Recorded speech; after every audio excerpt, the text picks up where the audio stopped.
Hey everybody, it's Dave here and Darren over there. How you doing this Saturday, Darren? Doing great, Dave. Yourself?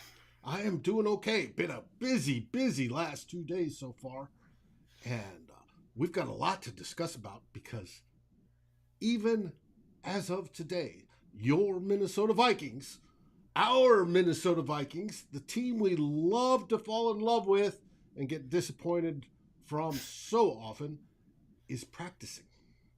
And at the beginning of the week, what we titled the show is Pads On at Vikings training camp. And that will be our first theme. We'll talk about the pads coming on and what happens with the pads coming on. And of course, it's hitting. Boom! Love that. Love that. Absolutely love that. We'll see how the big linemen are doing there.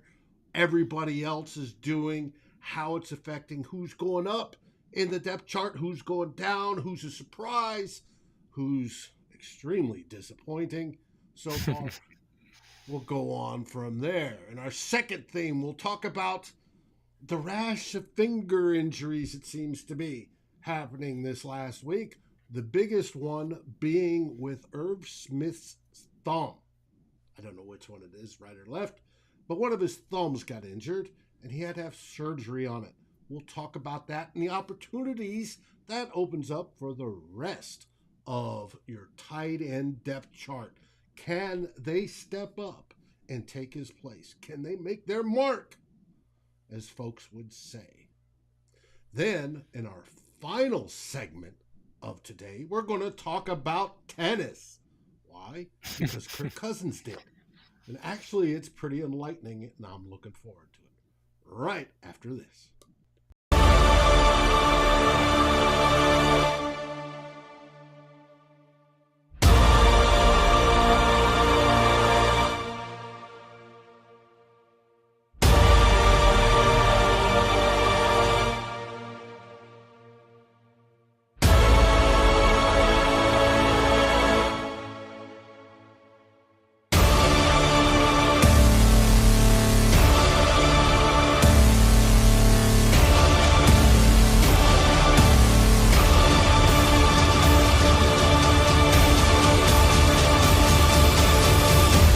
Climb in the Pocket, Daily Norseman, and Lake Monster Brewing presents Two Old Bloggers. Hey everybody, we're a little bit early on this Saturday, but we're here with you to talk Vikings football. The question is, why are we early, Darren? I'm heading out east for vacation, David. So I got a flight to catch at 5 p.m. Mountain time, and so I had to work this in a little bit early. But we're That's still here for you. quite all right. I hear the weather out east is still lovely as ever, and I hope you and your family have an absolute fabulous time. But let's get this thing started. Indeed. So I scroll down here, because of course everything opens up. And what up to Viking Boom. Drone and Drew and Anthony here? Yep, everybody that's joined us so far, we appreciate it. And we are going to get into it. First theme, pads on. Pads on, David. Yes, the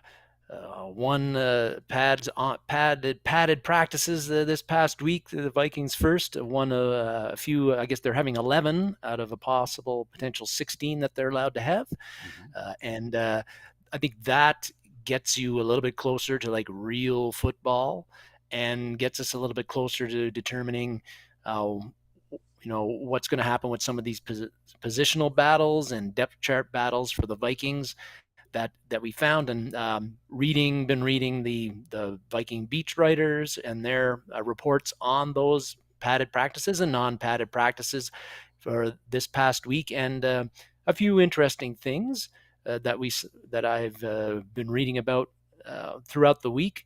One of them looks like it might be a pleasant surprise, is that I've noted is that, judging from the beat writers' accounts, the Vikings secondary might be better than I thought and other people thought, based on what we're hearing.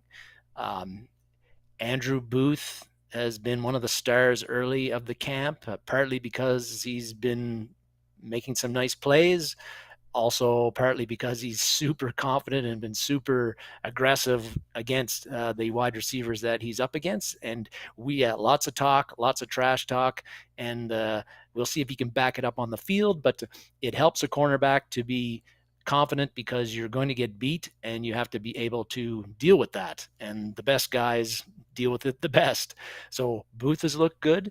Cam Dantzler, who I thought was, again, a breakout candidate for the Vikings in his third year, he has looked good in camp. He struggled. We're reading he struggled to cover Justin Jefferson, the same as every other Viking cornerback, because Justin Jefferson has been looking lights out in camp so far. No, uncoverable, unguardable at this point. I think that's going to be the story throughout the season. Is Yeah, every cornerback is going to have a hard time covering Justin Jefferson. indeed. And so we don't have to be overly concerned that the Vikings corners are having trouble with him, because every cornerback is going to have trouble with JJ. He's that good. So Dancers look good. Boothas look good. Patrick Peterson was got a shout out at I think day 7 of training camp for having an excellent day.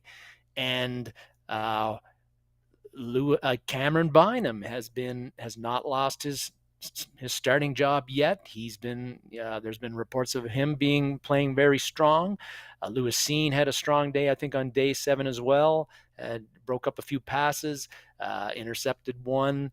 We haven't heard much about Harrison Smith, but the hitman is hitman. I think he's going to be just fine. Mm-hmm. And even to Caleb Evans, the 4th rounder, our own Tyler Fornes had something on Vikings Wire about him this week and how he's been turning heads. Mm-hmm. So the Vikings secondary last year, we all know, was disappointing. Even though I was looking at Football Outsiders pass defense DVOA, and we were only, I think, 13th or 14th.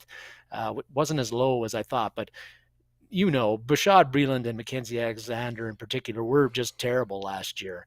Patrick Peterson was okay.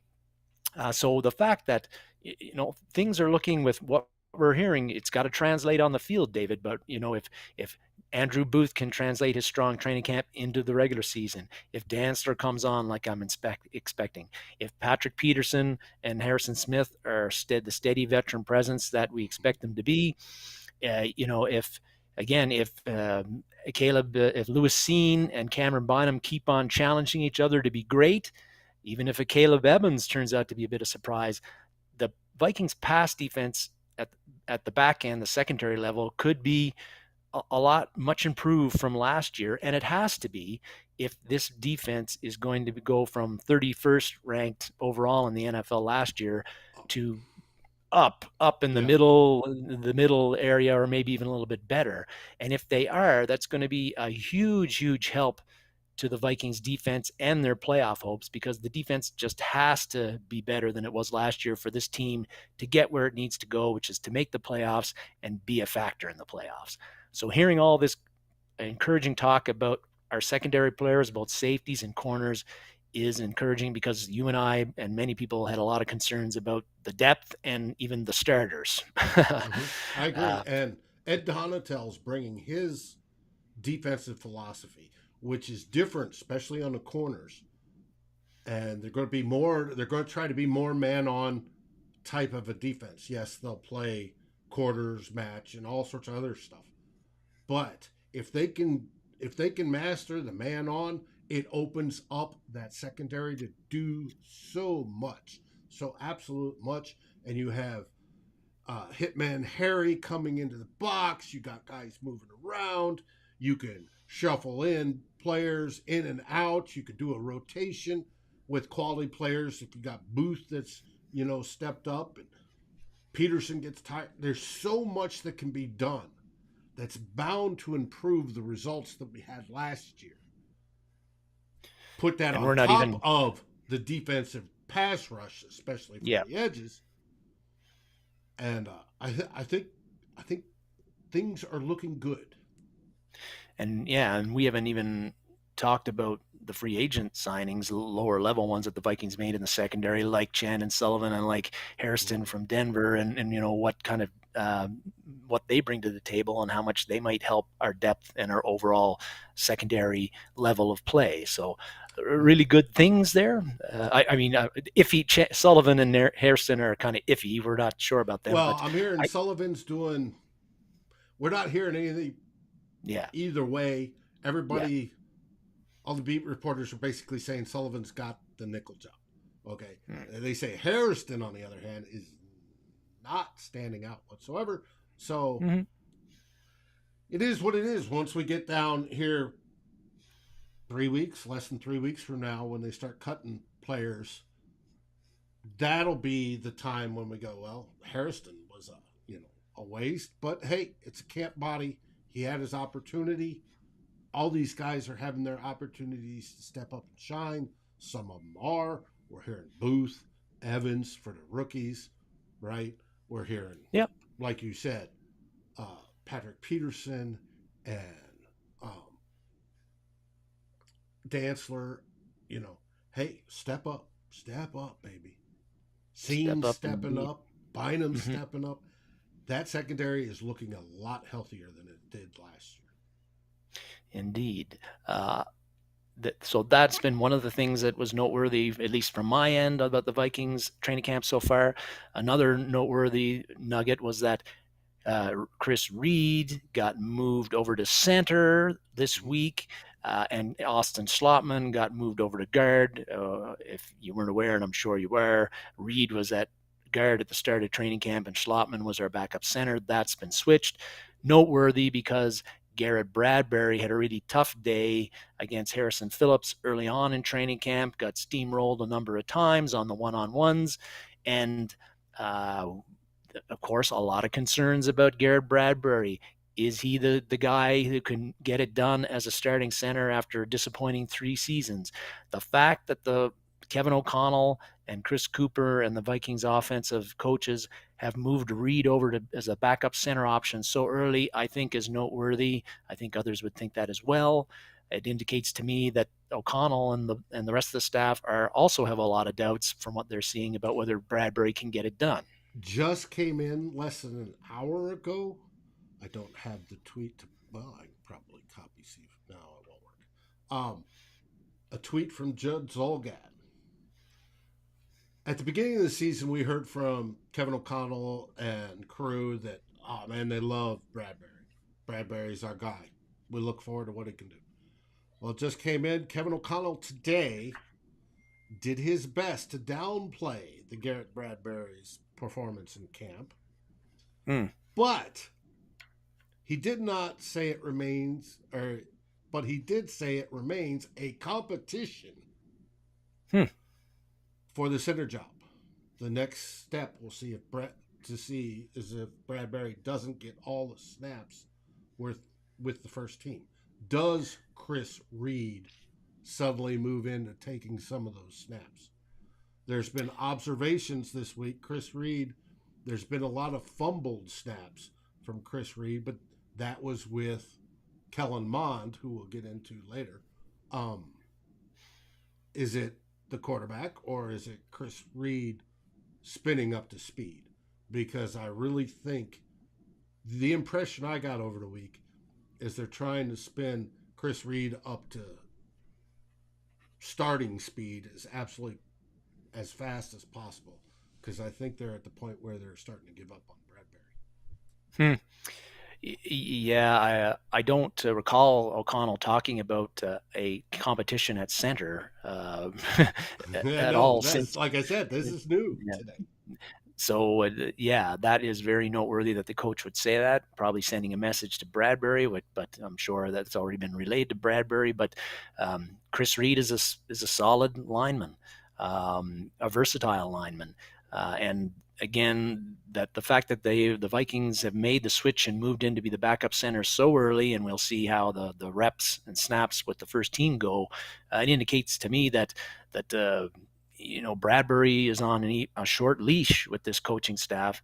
And he, if last year he lost his job to Mason Cole, he got injured, and then Cole played better and they didn't put Bradbury in until Cole got hurt. Well, this year, I think, if you look at, um, if the Vikings have the first couple of games, if Bradbury struggles and he's going up against Kenny Clark with the Packers, Pro Bowl Kenny Clark, the first game, Mm-hmm.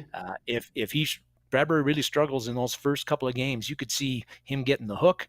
Reed comes in, and that could be for the best, really.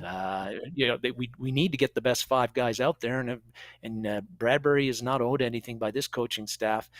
Number one pick by a former administration, a former GM and head coach, and I welcome the fact that they're taking a fresh look at this and willing to admit early on that if it ain't working, let's try something different. And because this offensive line, particularly on the interior, David, it needs to get better. It has to get better. It must. Yes. Yeah.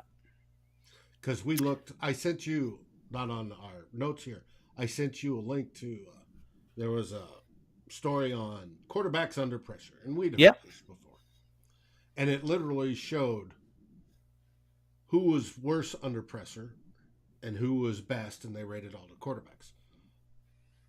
Not under pressure, Kirk Cousins is elite, top of the ranks, right? Under pressure, he is dismal. He is not at the bottom, but he's in the bottom third. Most of the pressure on Kirk Cousins came up the middle on him. Yeah. It wasn't around the outsides. It was up the middle. We improve that middle, and I think we are on right guard. I think Ezra's going to step up and keep advancing his skills. And we get a center that's competent and who could pass block as well as call the line and run block. I think we're going to be good, but we have to find that. That's today's, KOC saying there is a competition. That's new. Yeah, for sure. And I guess beyond the offensive line, another interesting bit of nugget there was, remember, Dave, you got the photos of them up there, but remember when we had Jeff Christie, Matt Burke, and John Sullivan in succession as starting Vikings centers? You never had to worry about the center position for the Vikings. Mm-hmm. Yeah. And it seems like that was forever ago that we didn't have to worry about the center position, because it's been an issue basically since John Sullivan had his back problem. The Vikings got rid of him, and he ended up winning a Super Bowl with the Rams.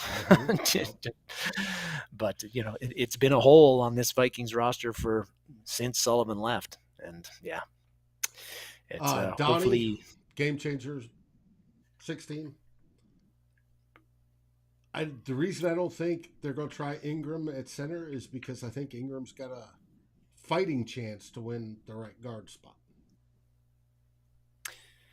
If not at the beginning of the season, then by the end somewhere during the season. Jesse Davis gets hurt again, or ineffective or not as effective as we'd like him to be, then you can see Ingram really stepping up there and getting that spot if he shows well in training camp and preseason. So offensive line stuff there, David. The other thing that was interesting was that with the Vikings backup quarterback situation, Kevin O'Connell and Wes Phillips are doing what I hope they would do. It looks like they're giving Kellen Mond every opportunity to win the Vikings backup quarterback job over Sean Mannion, who we know is not a legitimate NFL backup quarterback, but for some reason the Vikings keep on bringing him back. Anyway, so that's good news. That's what I wanted to see. Unfortunately, from what I'm reading, Mond is not taking advantage of it as much as he should. Reading daily about him missing wide open wide receivers, throwing some interceptions. There have been Will Raggets from Sports Illustrated. Yeah, Will Raggets has been very critical of him with Sports Illustrated, one of the Vikings beat writers throughout. Now we've read about some good things that he's done as well, but the problem to me is that the good is not overwhelmingly outweighing the bad comments that I'm seeing. And Judd Zulgad wrote about in a story like a couple of days ago that he thinks that Mond has actually been, one issue with Mond is that he's been slow making decisions. Yeah, which is concerning because if you're slow doing that in practice, there isn't much chance, I think, that you're going to you're going to Speed get up it in during the game time. games. So this is a concerning issue. Zolga had even mentioned that the Vikings, if Mon doesn't, he's got preseason to show differently, and there's 3 games, and he's going to get a lot of opportunity there for sure. But Zolga had said that this situation with Mon not really taking, showing enough improvement, that the Vikings might be forced to get a better backup option late in training camp or before the season, and that was something some Viking fans wanted Kwesi Adolfo-Mensah to do well before this. But it's a good point to make because, again, Mannion is not a legitimate backup. You're not going to win very many games if he has to play and be your starting quarterback. If Mond hasn't progressed enough and isn't ready, he's not a good option. You can't have your season thrown away if Kirk Cousins somehow gets seriously injured with having poor backups in place. You've got to have somebody like a Case Keenum type of guy who can step in and hold the fort and win you some games while we wait for Cousins to get better. And we know that Cousins has never been seriously injured in his NFL career, but eventually the injury bug gets everybody. Look at Iron Man Russell Wilson last year. He'd never, basically hardly ever missed a game. Freak thumb injury, hit the helmet, and he was gone for several games. And that's definite that if the season wasn't sunk already for the Seahawks, it definitely was sunk when they had to go to Geno Smith as the backup and they didn't have Russell Wilson. So something to watch for there for sure. Right. Sean, I'm late to the discussion, but are we going to get to the Senate? We just went through it, buddy. We just went through it. The big news of the day today, Sean, is that Coach Kevin O'Connell today, about an hour ago, as reported by Judd Zolgad, says there now is a competition at center. And maybe Chris Reed is the guy that's north of terrible. Mm-hmm.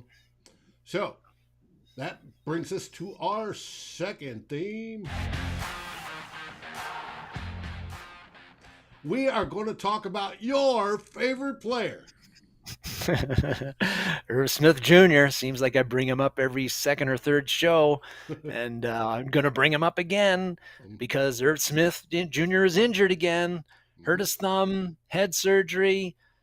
Looks like he's done for training camp, not going to play during the preseason, and that's a bummer for Irv Smith because, of course, he didn't play at all last year. He's in a new offense with the new coaches teaching it, and I think that it's very important in the new offense, if Irv Smith is going to have the kind of year that we hope he can has and we think he's capable of having, that he get as many reps in the new offense with the new coaches as possible. And that's not going to happen because he's nursing a thumb injury. The flip side of it, though, is that Kevin O'Connell, Wes Phillips, the rest of the Vikings offensive staff are now going to learn what kind of quality depth they have behind Irv Smith. Something that we brought up in previous shows, David, about how we're concerned about who's behind Irv Smith. Basically, we're like nobody. It's right. Like Johnny is it Munt. Johnny Who's Munt, he? or is it somebody else? Ben Ellison, the rookie Nick Muse, Zach Davidson. Who's going to step up? Well, now with Irv Smith out, these guys are going to get that opportunity to step up, and it will reveal to the Vikings coaching staff if we've got some. It's going to give those guys a chance to show that they are legitimate NFL offensive and legitimate NFL tight end who are starting quality, just like Tyler Conklin got the chance last year when Irv Smith went down. Haven't heard much about Ellison or Nick Muse so far when reading about the training camp reports. Ellison is blocking great. That he is a preeminent blocker on the line, and that he's doing that. He's not disappointing in that. He's doing what his job is. So, and there may be room on this team for a guy who's just a monster blocker like Jim Kleinsaucer was in mid to late part of his career. Yep. But the guy that's actually, he had a couple of strong days in camp, and was a bit surprising to me was Zach Davidson, who's down there at the bottom of your photo. And he had particularly one day earlier this week where he caught some touchdown passes in 7-on-7 and 11-on-11 drills, caught some other key passes in the 2-minute drill, even had Kirk Cousins going like something like, hell yeah, Zach, after That's a a first tough down. catch, after catching a tough catch and wrestling a catch away from Harrison Smith. He also got praise from Kirk Cousins during the presser. So I think that, Zach Davidson was a guy, when we talked about the roster decisions a few weeks ago, that I felt that he had very little chance of sticking with the team unless he had a great training camp. Last year, he really struggled as a rookie, had trouble catching the ball. It was pretty clear that he needed seasoning. So he was on the practice. He was from a small school, Central Missouri, I think. So he wasn't ready for the NFL at that time.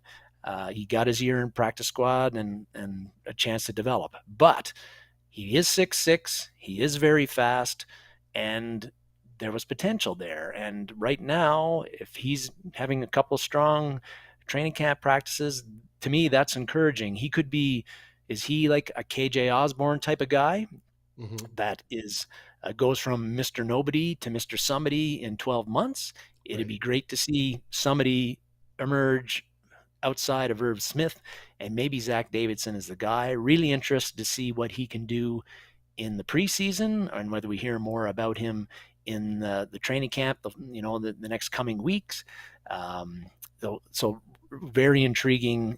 Again, here's a guy that has an opportunity to make his mark, to step up, and at least for one training camp practice, he has done that, and a bit of a surprise to me. So encouraging. He's done it for more than just one. He's a great story. Picked out of a Division II school, has the height, has the size, can punt, all that stuff. But Kirk Cousins this week also said he reminds him of Tyler Conklin, right? And he's hoping that he has that step up like Conklin had. But he's trusting him. He's throwing into him. He's not catching everything. The only thing that seems to be a little bit disappointing is we hear, beautiful pass to Davidson, hits his hands, and he drops it. He's got to stop that.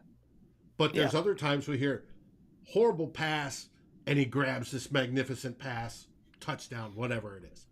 And if he can get the consistency of holding that ball, and this comes with experience somewhat too. If you're now in the limelight, right? You're put in that position of, hey, I'm now competing in the tight end 1 position, waiting on Irv to come back. But I'm here. I'm trying to make my mark. When you're coming down and the ball's coming down and you're looking at the ball, you have a tendency to peek and look where everybody else is instead of watching that ball all the way into the hand and tuck. And that'll be a lesson he learns, but he will. So it should be interesting. Donnie, I don't see C.J. Ham lining up on the line as a full-blown tight end. I think he's too short. I don't either. But, Davidson and his size, he could be, if he gets it, like you say, if he becomes more consistent in catching and gains the Kirk Cousins trust and shows he can block a little bit, because that's another big liability for him. He offers nothing as a blocker, and coming out of college, didn't have any, wasn't really a strong kid, but Jimmy could be a Jimmy Graham type guy who came into the league at 6'6", 6'6", basketball player, could jump through the roof, and defense just couldn't deal with him. And Davidson has, at least height wise, has that kind of size. You look at the photo there, obviously, his arms are pretty long too. There's a big, huge catch radius there to throw to if he can catch the ball. And we know he can run. So there's not going to be many linebackers that are going to be able to keep up with him. And he could be a unique weapon, again, if he shows that he can catch the ball consistently, and he's not a total liability blocking when he's asked to block. So last year when they drafted him, I was like, excited to kind of see this guy. Was very disappointed when I did see him. I'm excited to see him again this preseason, to see if if he's like completely different player, much like KJ Osborne ended up being last year. So Zach Davidson is somebody to watch in the tight end position right now, based on what we're reading and hearing from Vikings training camp. And Kirk Cousins told a story about how they're monitored. They got monitors on their back that measure their speed, and how Kirk Right. Cousins' top speed, he got a 19 miles an hour, and that was fast for him, as fast as he could get. He was all pleased. And he says there's a 21-mile-an-hour club, and Zach Davidson has registered at 20.9, and he can't wait for him to break that 21 miles an hour. That's fast. Mm-hmm. That's fast for anybody, much less somebody who's 6'6". Yeah, and 240 pounds, mm-hmm. which is still fair. Is a lot of weight, even if you're 6'6". It's you're moving. It's mass. He's a big boy. That brings us to my favorite subject: beer. Lake Monster Brewing. Lake Monster brews a great beer. They're all located in St. Paul, Minnesota, right across the river from Minneapolis. If you're down there and you want a good local beer, outstanding brew. Matt Lang is their head brewmeister. He makes some marvelous stuff. And speaking of marvelous stuff, they debuted this week on tap Purple Rain.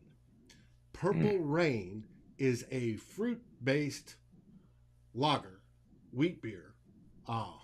I shouldn't say it's lager. It's a wheat beer.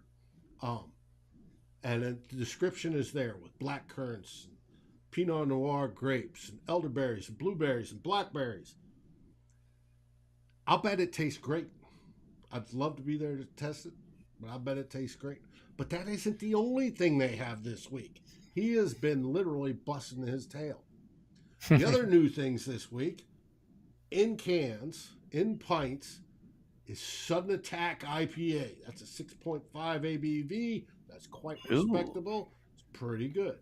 And they're introducing their own mango lemon hard seltzer for those that like seltzer. So, not only can you get the non-alcoholic one, you can now get the mango lemonade one. Brewmeister is busy over there at Lake Monster. Yes, he is. Well, he does have a batch Oktoberfest in there, too. It's in the process, right. So there's tons of stuff. Now on to Theme 3.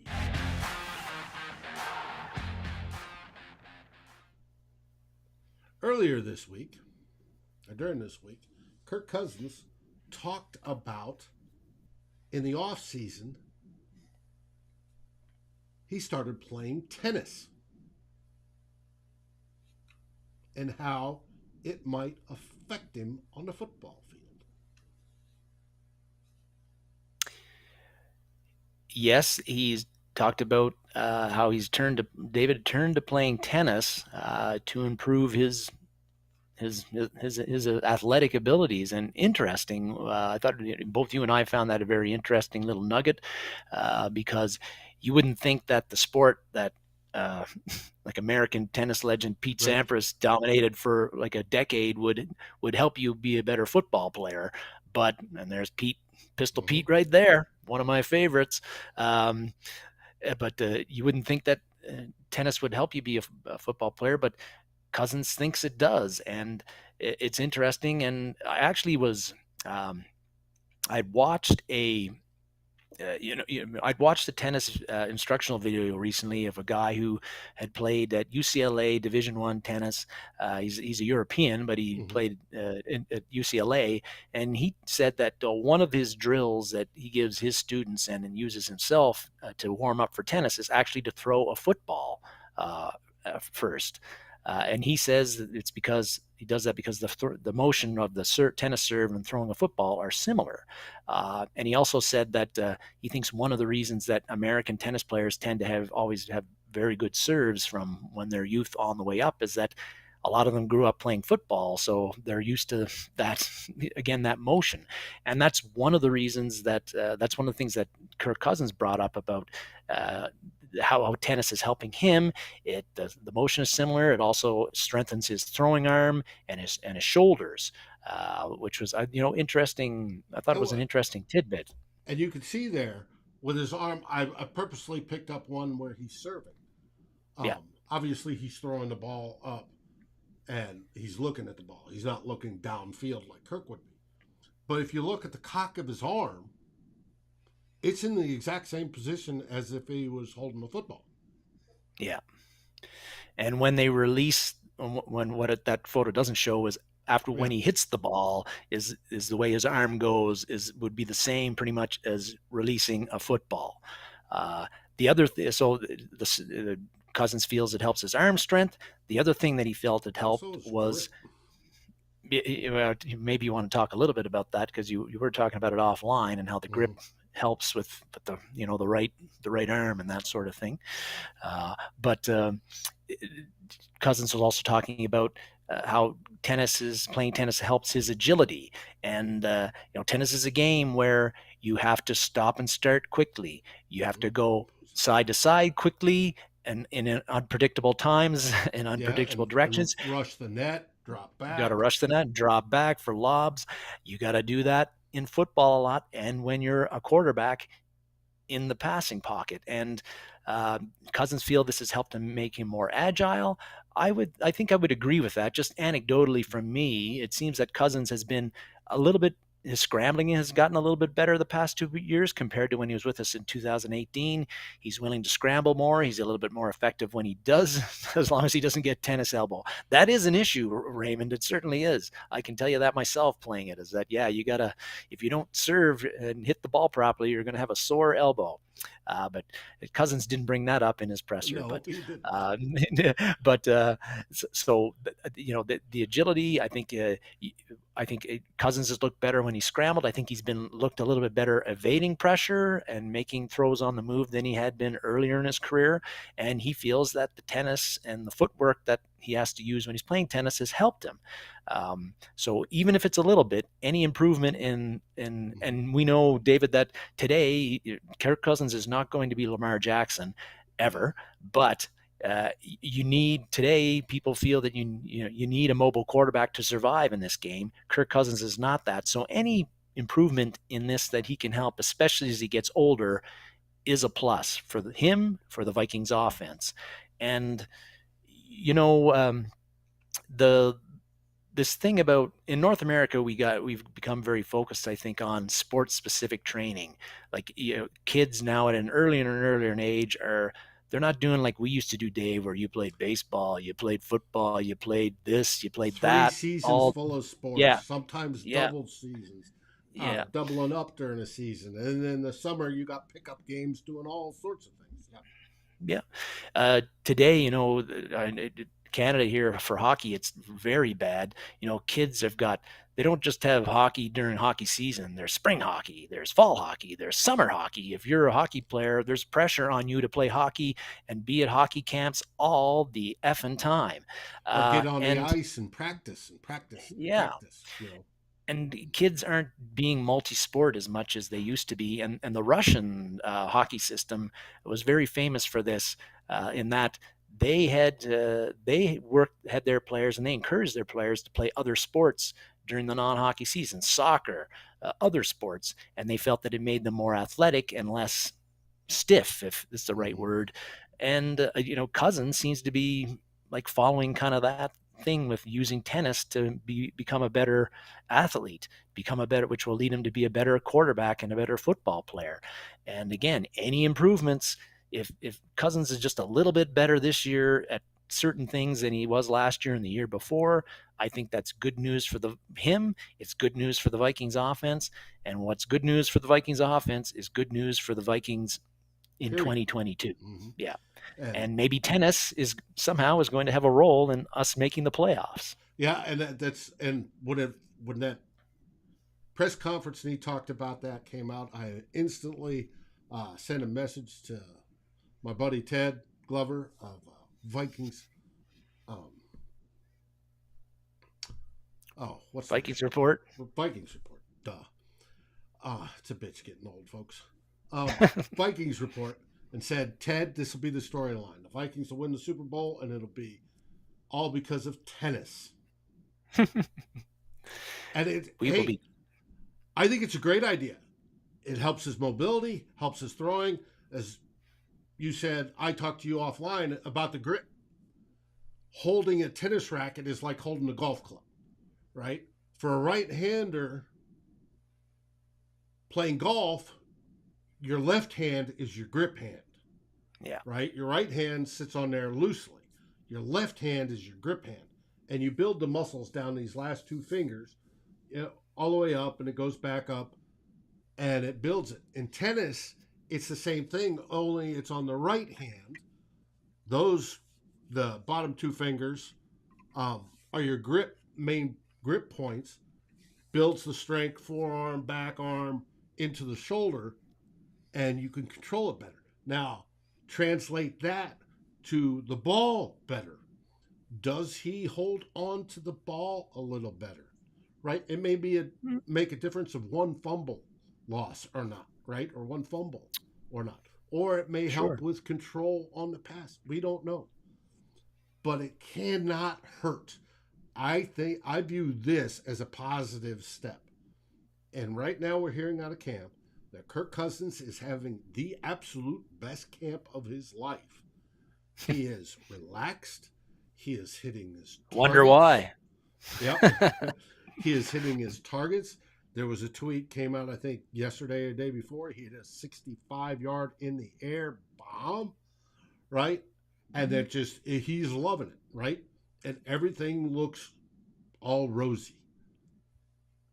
Tennis may be part of that.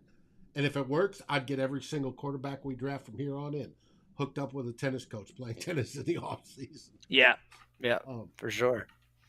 But play a couple of sets, boys. Yep. I think it's a great idea. And it's, tennis is a relatively healthy sport. There's no collisions, right? No. For the most part. Yeah, you can roll your ankle, you step wrong, but you're not slamming bodies. And he pointed out in his presser that some guys play basketball in the off season, but that is a sport where there's a high probability of rolling an ankle, and that can screw up your entire season. So he didn't want to do that. In tennis, much less likely to do that because you don't run into anybody, you're not guarding anybody, but you're just hitting the ball over the net and running to chase it. Mm-hmm. And so a lot less likely you're going to roll an ankle or hurt something that way than playing some other sports. Mm-hmm. So I think it's a good thing. I look forward to it. It should be good. That's it. That's today's show. I like what I'm seeing coming out of camp. I feel sorry for the folks that went out to Egan today to watch the team, and then they got chased away because of weather, and the team moved indoors. Yeah, that sucks. Sorry for your, it happens. It's that time of year. Yeah, you get the dog days of summer, and you get thunder and lightning, and rain, a little bit of rain shower. It's gonna happen. Yeah. Oh, Drew, and yes. Kournikova. Good point. Good point. But that's it. Coming up this week on Climb in the Pocket, we have Monday. We have Tyler Fornes with his show. Tyler and I are going to get together and record that because he has stuff that he's got to do Monday night. And it will not be live, but it will be a show, a new show. It'll come out. Tuesday, talking to Flip, we are having an In the Huddle. So, on its new day, Tuesday, Flip Mozzie and Eric Thompson of Daily Norseman are getting together for the first season, in-season, quote, if you want to call it that. There's always the debate. Is training camp off-season or is training camp season? It's how you look at it. Half full, half empty. Not sure. But they'll be here on Tuesday night. Wednesday, we have Vikings Happy Hour. Matt is trying to line up a secret guest that everybody would love to hear from. Last Wednesday's Vikings Happy Hour was a little bit contentious with the great Dr. Eric Eager on it. I don't think this week's going to be quite as, differential on that one, but we'll find out. And then we'll go from there.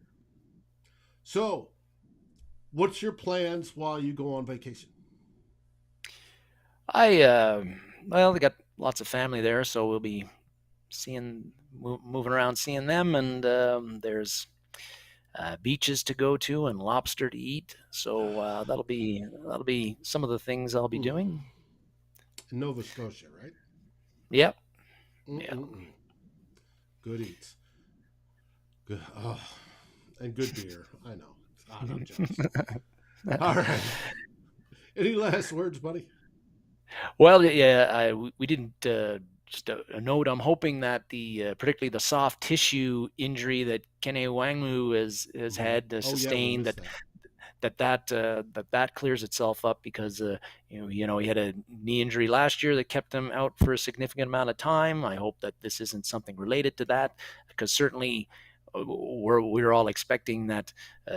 For one, he'd be back to be, Mm-hmm. kicking ass as a kickoff returner, and B, we were wondering like what his role in the new offense would be, and whether he was going to step up and emerge and challenge for the backup running back role. You can't do that, like old Zimmer said. You can't make the club when you're in the That's tub. so. And so I'm hoping that this knee injury isn't something that's a chronic thing. I don't think it is, but yeah, You I said should say knee. knee I injury. didn't Shouldn't hear say it. knee. It's lower Soft leg, tissue, soft tissue, lower lower legs. leg. Yeah. So Yeah. I'm just It's just and then like there was the Christian Darrisaw. yeah. He came off the field holding his hand wrist area, and they don't know if it was hand, wrist, shoulder, whatever. And then they said he was holding his hand above his head, which makes me wonder if he would cut a finger or something. But he's supposedly injured on one side or the other, and he was out, and Udo was taking his place. Hopefully, they didn't. The vibes I got was that that's not serious either. Won't last long. He'll be back out, but he's having a fantastic camp. And then we had Dalvin Cook had hurt And his finger, and Alexander Madison hurt their their fingers. fingers. And we saw a photo of where the Vikings running back was using, like, maybe they do this all the time, but they had like the pole with the football helmet on it, and Well, like I'm normally it's hoping. that with the helmet on it, and this is one thing that I think Judd or one of the other beat writers was talking about. The football or the helmet on the end of the stick is new.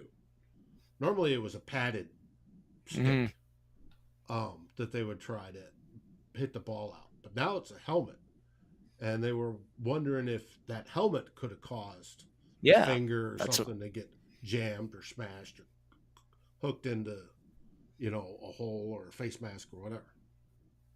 it's bad enough that those guys have to deal with that for 17 games of a regular season. I don't think and then the preseason too, if they're playing in it. I don't think you want them to be dealing with that in the training camp and Practice, getting yeah. hurt that way. So injury is not something that's going to be take you out a significant amount of time if you're a running back, but holding on to the ball is quite important as a running back. And we just want to see Cook healthy and playing a full regular season for the first time in his career. So always concerning when you hear Dalvin Cook got hurt in whatever way and Right. had to miss part of practice. We don't want any of that happening Right. to Dalvin Cook. And we don't want fingers hurt because they also catch the football. Yes. Yeah. Yeah. Kind of important. Mm-hmm.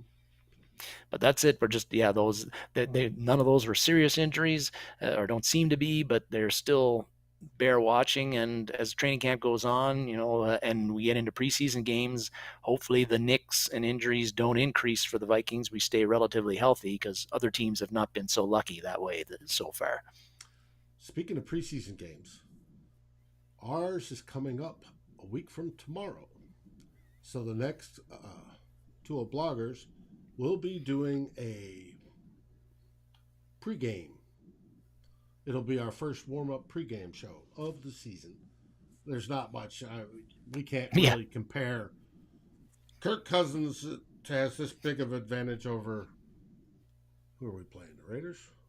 We're playing the Raiders, yeah. So over Over Derek Carr, Carr, right? because neither of them are going to play. Neither of them are Probably. going to play barely anything. So, Yeah. but we'll try to work out our new processes for this season, and we'll go from there. Should be fun.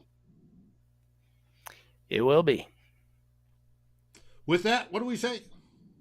We say thanks to everybody for joining in and commenting. Appreciate it. Without you, this show is nothing. Well, without you and David Stefano, this show is nothing. I'm just kind of hanging around here. We also say, Skol Vikings! Skol Vikings!